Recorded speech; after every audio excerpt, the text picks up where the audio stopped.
Bonjour Catherine Becchetti-Bizot. Bonjour Claude Tran. À l'occasion de la semaine de la classe inversée, la CLIS 2018, organisée par l'association Inversons la classe, sous le haut patronage du ministre de l'Éducation nationale, de très nombreux événements sont organisés dans toute la France en partenariat avec les autorités académiques. Soledad Garnier et Florence Raffin, pour l'Académie de Poitiers, organisent aujourd'hui ce séminaire sur la classe inversée auquel vous avez accepté de participer à distance. Oui, j'aurais préféré être présente parmi vous aujourd'hui, mais grâce au numérique, nous avons la possibilité de faire les choses à distance. Donc après cette vidéo, qui est en quelque sorte en mode classe inversée, je prendrai le temps, en visioconférence, de répondre à vos questions et de poursuivre ces échanges. Et je me réjouis quand même de participer à ces travaux. Vous avez remis en mai dernier au ministre de l'Éducation nationale votre rapport intitulé « Repenser la forme scolaire à l'heure du numérique vers de nouvelles manières d'apprendre et d'enseigner », dans lequel vous consacrez une quinzaine de pages, en fait je les ai comptées, sur 56, ce qui est quand même beaucoup, sur la classe inversée. Qu'est-ce qui vous a amené à vous interroger sur cette classe inversée? Vous vous souvenez que la commande de ce rapport était de réfléchir et d'étudier, d'observer et d'analyser les pratiques pédagogiques liées à l'introduction du numérique dans les classes, à la suite du plan numérique.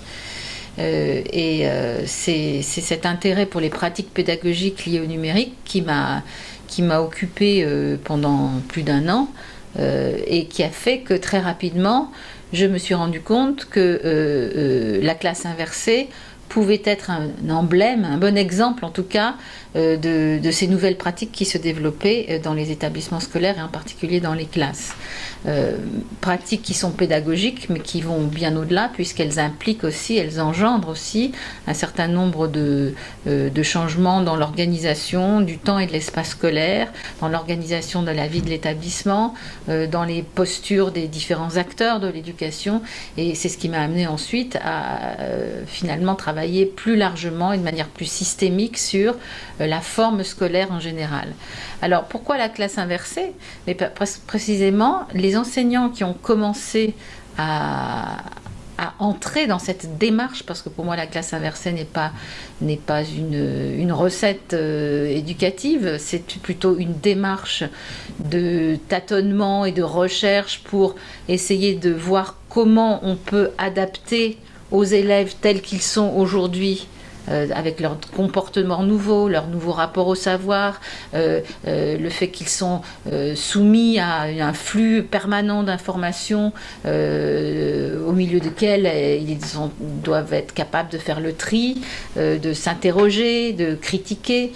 Donc toutes ces nouvelles réalités liées à la société de l'information, beaucoup plus qu'aux outils numériques eux-mêmes, toutes ces pratiques sociales et culturelles des élèves, elles remettaient fondamentalement en cause la relation de l'élève au savoir, la relation de l'élève à l'enseignant, et donc la manière dont l'enseignant allait pouvoir transmettre les connaissances. Et je crois que tous ces enseignants-là, de la classe inversée, se sont posés ces questions, ont pris conscience très tôt, peut-être avant d'autres, pas toujours, parce qu'il n'y a pas que la classe inversée, mais ont pris conscience très tôt que le numérique devait modifier le temps et l'espace de leur enseignement. Alors, c'est pour ça que je me suis intéressée à la classe inversée, pour essayer de voir si c'était un effet de mode, si c'était plutôt le reflet d'une véritable réflexion pédagogique, ce que ça impliquait, ce que ça avait comme impact dans l'organisation du système scolaire. Et vous évoquez dans votre rapport l'association Inversons la classe qui développe depuis 2013 une action systémique en faveur de la classe inversée. Vous dites d'ailleurs qu'il s'agit plus d'une philosophie que d'une méthode. Comment vous avez perçu le rôle de ce collectif d'enseignants ? Moi, ce qui m'a intéressé surtout dans ce collectif, c'est le processus général. C'est-à-dire qu'actuellement, et là encore, c'est tout à fait lié aux pratiques numériques, les enseignants se rapprochent les uns des autres, constituent des réseaux et des communautés pour s'entraider dans cette réflexion pédagogique sur leurs pratiques. Donc assez spontanément, ils entrent dans la formation par les pairs, la co-formation par les pairs. Donc c'est à ce titre que je me suis intéressée à la classe inversée. Ce qui m'a beaucoup impressionnée dans leur premier congrès en juillet 2015, auquel j'ai participé, c'est de voir leur capacité de mobilisation, mais pas simplement de mobilisation humaine, c'était capacité d'intéresser et de mobiliser l'intelligence collective, de faire venir des enseignants au mois de juillet. Donc là, on voit bien par rapport à l'institution qui, elle, parfois a du mal, alors que les enseignants demandent de la formation. Et en même temps, quand on veut les réunir pour une formation, on voit bien la difficulté. D'abord parce qu'il faut qu'ils quittent leur classe. Et il m'est arrivé d'avoir des refus d'enseignants me disant « mais moi, je ne peux pas quitter ma classe et laisser mes élèves pendant une journée ». Et je trouvais ça très bien. Mais si ensuite on leur propose de venir pendant les vacances, ah bah non, les vacances scolaires, c'est quand même sacré. On fait des choses pendant les vacances, on prépare ses cours, mais tout de même, il y a un respect à avoir vis-à-vis des enseignants et de leur repos. Donc, alors que là, la classe inversée, il y a une telle dynamique collective que ça pose pas de problème. Ils s'organisent entre eux, il y a une autorégulation, ils arrivent tous avec quelque chose à proposer aux autres, ils échangent et pendant l'année scolaire, ils ouvrent leur classe. C'est ce qui se passe pendant la semaine de la classe inversée, qui est aussi organisée par l'association Inversons la classe. Bref, voilà, c'est pour ça que j'ai évoqué cette association, pas pour l'association en elle-même, mais pour ce qu'elle représentait d'évolution des pratiques des enseignants et même de la culture des enseignants. L'enseignant, aujourd'hui, sait qu'il se formera tout au long de sa vie, qu'il y a un tel changement rapide, le changement des élèves, mais aussi le changement de l'environnement et de la société dans laquelle est l'école, est plongée l'école, qu'il lui faut en permanence non seulement remettre à jour ses connaissances, ne serait-ce que parce que la recherche évolue beaucoup et que les connaissances évoluent beaucoup, mais aussi mettre à jour ses pratiques et les faire coller au plus près des besoins des élèves. Or, chaque élève est particulier. On n'est plus du tout dans une démarche qui était celle de l'école de la République et qui avait son sens au départ, d'une école la même pour tous, où on enseigne les mêmes contenus en même temps, dans les mêmes murs et avec le même contenu de savoir. Et dans le même temps, quelquefois d'ailleurs, avec des emplois du temps qui étaient identiques. Et avec des emplois du temps. On voit bien que c'est toujours le cas. On est toujours entre les murs de la classe, on est toujours à des temps bien identifiés, mais la classe inversée, et c'est ça qui me paraît le plus intéressant, c'est qu'elle élargit, elle prolonge, elle élargit les murs, elle fait même tomber les murs parfois, et elle prolonge le temps scolaire. Le temps où le professeur est auprès de ses élèves, il se prolonge dans le temps familial. Aujourd'hui, une vidéo, dans le cadre de la classe inversée, la fameuse capsule vidéo, elle est faite par le professeur, et c'est la même capsule pour tous ses élèves, mais elle est faite pour ses élèves. Donc l'élève, d'une certaine manière, est encore accompagné par son enseignant quand il est à la maison. Ce qui est individuel, c'est ce qui se fait en classe. C'est exactement on est vraiment dans un schéma inversé par rapport à la forme traditionnelle. Autrefois, la classe, c'était le lieu du collectif, tout le monde au même rythme, en même temps, dans la même posture, même physique, regarde le professeur, écoute le professeur en silence. Et il n'y a pas vraiment de lien entre les élèves, ils ne communiquent pas entre eux.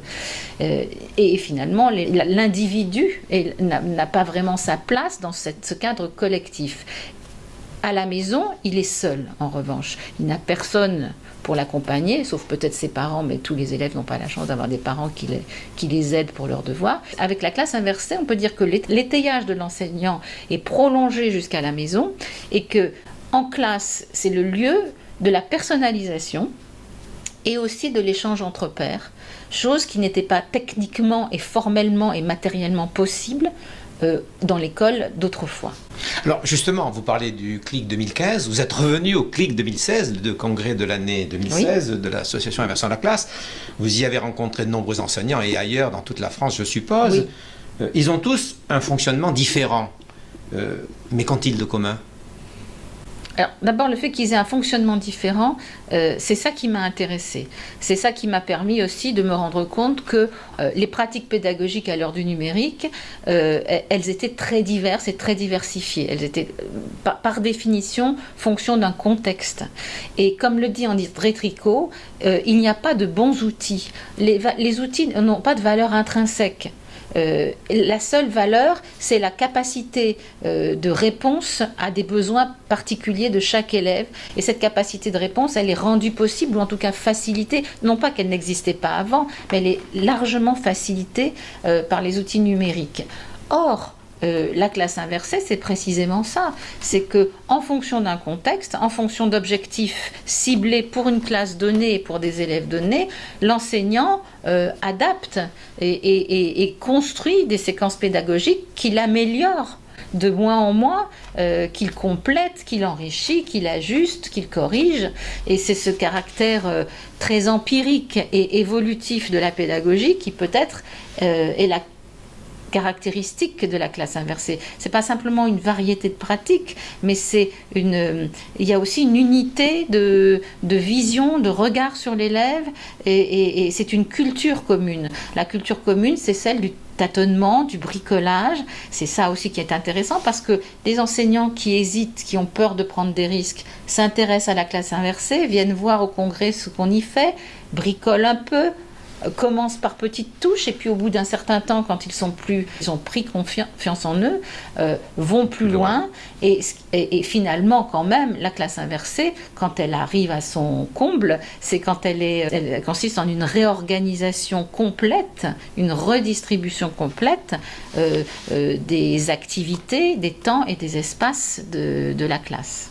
Alors justement, dans votre conférence, lors de la journée de l'innovation de l'Académie de Poitiers, vous avez indiqué qu'il était indispensable, et là je vous cite, de reconsidérer certains de nos objectifs éducatifs pour les remettre dans le cadre des grands enjeux de la société d'aujourd'hui. Alors, est-ce que ce sont de nouvelles responsabilités pour l'école ? Est-ce la philosophie de l'école et ses finalités qui sont interrogées ? De nouvelles responsabilités pour l'école, certainement. L'école aujourd'hui a un rôle nouveau à jouer. Elle était autrefois le lieu neutre et séparé du monde, à l'écart du monde, dans lequel tous les enfants recevaient un ensemble de connaissances qui étaient certes, qui pouvaient évoluer, mais qui étaient quand même arrêtées et transmises par une autorité qui était l'enseignant. Aujourd'hui, l'école, elle a aussi à préparer au monde extérieur. Le monde extérieur, c'est le monde dans lequel ces enfants vont être amenés à vivre, à grandir et à devenir des citoyens. Donc, je ne pense pas que les grandes finalités de l'école aient changé. Il s'agit toujours de former des citoyens libres, autonomes, responsables, émancipés, respectueux des autres. Et des citoyens égaux aussi. Donc les grandes valeurs de la République et de l'école de la République, elles sont les mêmes, les finalités sont les mêmes. Mais les objectifs que se fixe l'école aujourd'hui doivent être repensés, c'est-à-dire dans leur forme générale, dans la manière de les mettre en œuvre. Par exemple, si on prend les savoirs fondamentaux, lire, écrire, compter, lire sur un écran numérique, lire sur les réseaux, écrire avec le numérique et publier avec tous les enjeux que ça représente en termes de données personnelles, de déploiement de l'expression personnelle sur les réseaux, avec les risques que cela comporte, d'exposition de l'individu. Toutes ces choses sont des enjeux nouveaux. On n'écrit pas sur un ordinateur en ligne, avec des objets connectés, comme on écrit sur une feuille de papier. Autrefois, la copie, on pouvait la rendre au professeur, et avec le professeur qui la voyait. Aujourd'hui, dans les espaces numériques de travail, même s'ils sont sécurisés, il y a toujours la possibilité que les autres voient. Sur les réseaux, a fortiori, que non seulement la petite communauté, le réseau, partage ce document, mais qu'il sorte de la classe. Donc, ces enjeux nouveaux, lire, écrire, compter, respecter autrui, dans le cadre d'un environnement numérique, ils doivent être appréhendés et approchés autrement. Et c'est ça que j'appelle changer les objectifs de l'école.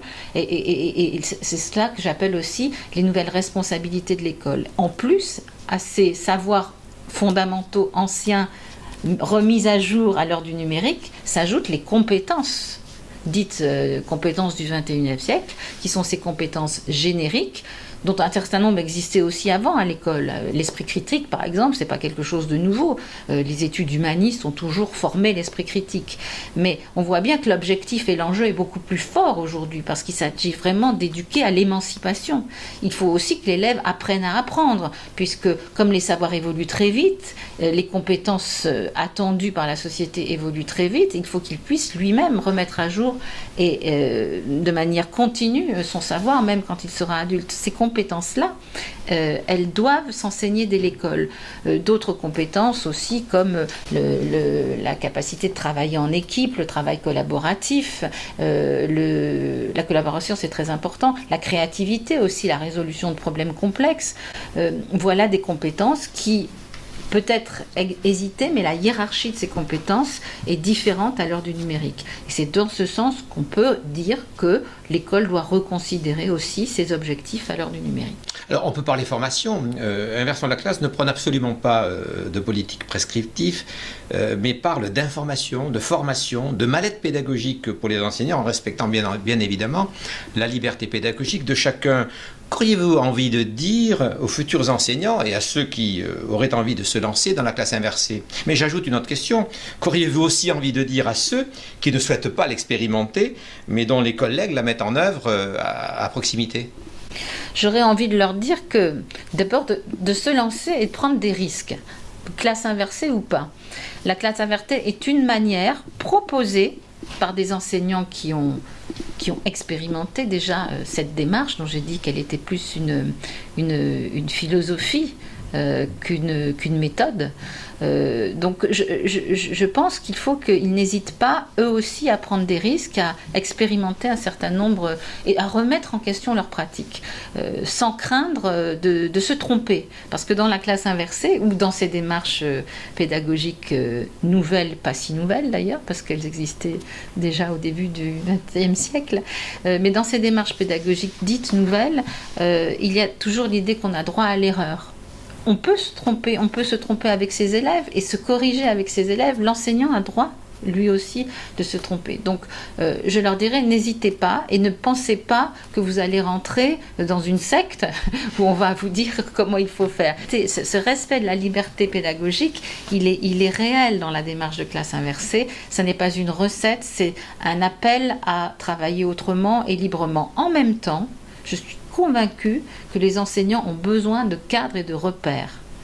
Cadre éthique, cadre juridique, cadre technique, a fortiori dans le monde du numérique. Donc c'est là aussi qu'on voit que pour que la liberté pédagogique puisse se développer réellement, il faut en parallèle peut-être mieux préciser, expliciter, donner du sens et des cadres au niveau de l'institution. Et c'est peut-être ce qui va faire aussi évoluer le rôle des cadres, les chefs d'établissement, les inspecteurs, le ministère, doivent eux aussi proposer des orientations et des cadres qui sont sécurisants pour les enseignants, pour que leur liberté pédagogique puisse réellement se développer.